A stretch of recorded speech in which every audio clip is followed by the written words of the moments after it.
messieurs, bonsoir, bienvenue à cette soirée Opera Mundi. Opera Mundi, c'est un acte d'amour vers une personne que j'estime beaucoup et que je vous demande de l'accueillir comme il faut, mesdames et messieurs, monsieur Fernando Arrabal.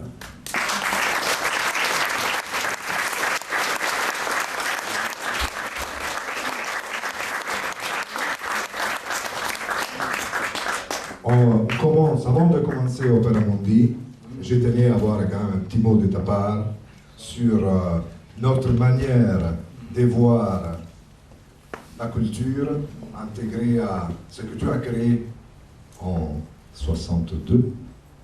Je crois que c'était 17h17. C'était en 62. Tu parlais du panique. Tu vois, panique. Oui, j'étais avec Jodorowsky et Topor dans les groupes surréalistes, mais en réalité, je voudrais parler de ces moments curieux qui se passent ce soir, puisque je n'ai pas connu Boris Vian. Et j'ai l'impression que tu es une sorte de réincarnation de Boris Vian. Boris Vian a été refusé dans les groupes surréalistes, c'est-à-dire Breton n'a pas voulu de lui. Mais regardez par exemple le plus grand peintre vivant que vous connaissez tous. C'est une Française, et cette femme française qui est centenaire, que je visite tous les années à New York. Elle s'appelle Louise Bourgeois. Et Louise Bourgeois, qui va être centenaire, a été refusée aussi par les groupes surréalistes, comme Boris Vian. Et Boris Vian a rêvé de faire d'opéra. Mais ça a été trop vite. Le destin a voulu qu'il ne puisse pas faire cet opéra dès qu'il rêvait. Alors il a fait des chansons. Il y a certaines inoubliables. Inoubliables aujourd'hui, mais pas lorsqu'il était en vie. Lorsqu'il était en vie, c'est passé inaperçu. À sa mort, la chanson, par exemple, est Monsieur le Président.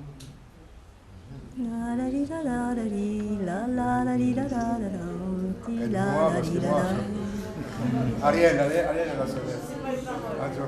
Tu m'as pas dit bonjour.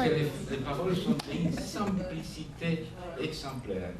C'est-à-dire, ce qu'il a fait, on se pose la question, est-ce que c'est un très grand écrivain ou c'est des paroles pour les adolescents? Je regrette, je répète, de ne pas, alors que je le remplace. Comme tu le sais, il a créé quelque chose de très important, tellement important que personne ne connaît. Et cette chose, c'était l'ordre de la grande gidouille, c'est-à-dire la grande tripe. Et cet ordre de la grande gidouille, à sa mort, a été dirigé par Ionesco. Et il y avait un flair tellement grand que les premiers prix qu'il a donnés, j'ai donné plusieurs. Il y a d'autres qu'on m'a refusé de donner. Par exemple, j'ai voulu qu'on lui donne un prix à Kundera. Alors, le collège de pataphysique m'a dit, on te respecte beaucoup comme directeur, responsable de l'ordre de la grande gidouille, mais on ne peut pas donner à Kundera parce que Kundera n'a pas une œuvre pataphysique. J'espère que cette année, on puisse te la donner à toi, par cet opéra vraiment exemplaire, puisque vous étiez tous là à l'entrée, vous répétiez comment ça se fait que les Times de New York donnent le nom des 100 responsables du monde d'aujourd'hui. Et entre les 100 responsables, il n'y a pas un seul écrivain, il n'y a pas un seul artiste, il n'y a pas un seul musicien. Il y a des personnages médiocres, comme, je ne sais pas, comme Sarkozy, Berlusconi. Mais il n'y a pas Zapatero, mais il y a quand même, il y a des Espagnols. Entre les personnes les plus importantes du monde, des Espagnols. Vous les avez trouvés. Il y a un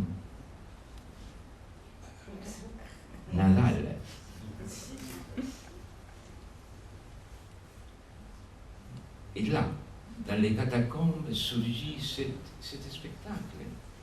Un spectacle qu'aurait voulu Boris Vian, que je n'ai pas connu, qu'aurait voulu Breton, alors que Breton détestait la musique. Breton a répété les plus ennuyeux des sons, c'est la musique. Il me l'a répété souvent. Mais c'est un homme qui aimait les maths, qui aimait la science. Alors, c'est dans ce contexte que nous allons écouter ces mots que je vais vous lire en passage, je vais vous lire en italien, langue que je me connais totalement. Mais vous allez, grâce à vous, il y a le don des langues. Ça, c'est l'art. Ça, c'est la poésie. Nous sommes là pour rien. Nous sommes inconnus complètement. Nous ne pouvons rien. Nous sommes nos meilleurs des collègues ne seront pas entre les sangs. Mais voilà ce qu'il dit et que vous allez écouter dans cet opéra. C'est pas ça que vous allez comprendre, parce que la poésie a le don des langues. Il dit: versero il vostro sangue sul muro della vergogna. Il va nous traduire. Je verserai votre sang dans les murs de la honte. C'est formidable. Ce n'est pas les murs de la connaissance, c'est le mur de la honte. Aspettando l'orgasmo del mondo, del Messia che venga. En attendant l'orgasme du monde, en attendant le Messie qui peut-être viendra. Nous allons avoir la chance, au moins moi que je suis insignifiant, le plus petit des écrivains du monde, je suis content d'avoir la chance que vous avez tous d'être ici pour écouter ce soir la première de cet opéra mundi, opéra de tout, du monde, du firmament, des clones, de la mécanique quantique et des chats de Schrödinger. Merci.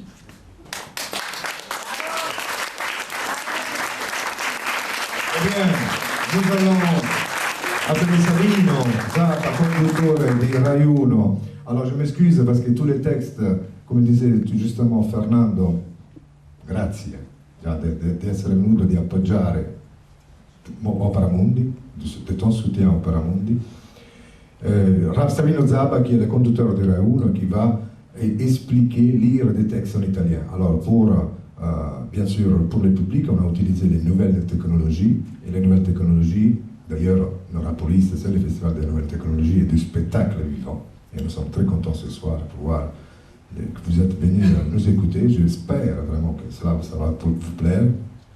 Donc, les textes seront des chansons en italien, et de temps en temps, donc, grâce à Roland et à Cédric, on aura des images et des textes en français pour donner un sens au texte. Toute la traduction du texte de ce soir est sur Internet, sur le site norapolis.org, où vous pourrez lire en français la totalité du spectacle de ce soir. Donc, avanti gli attori, i musicisti, lo spettacolo, signore e signore, mesdames et messieurs, Opera Mundi.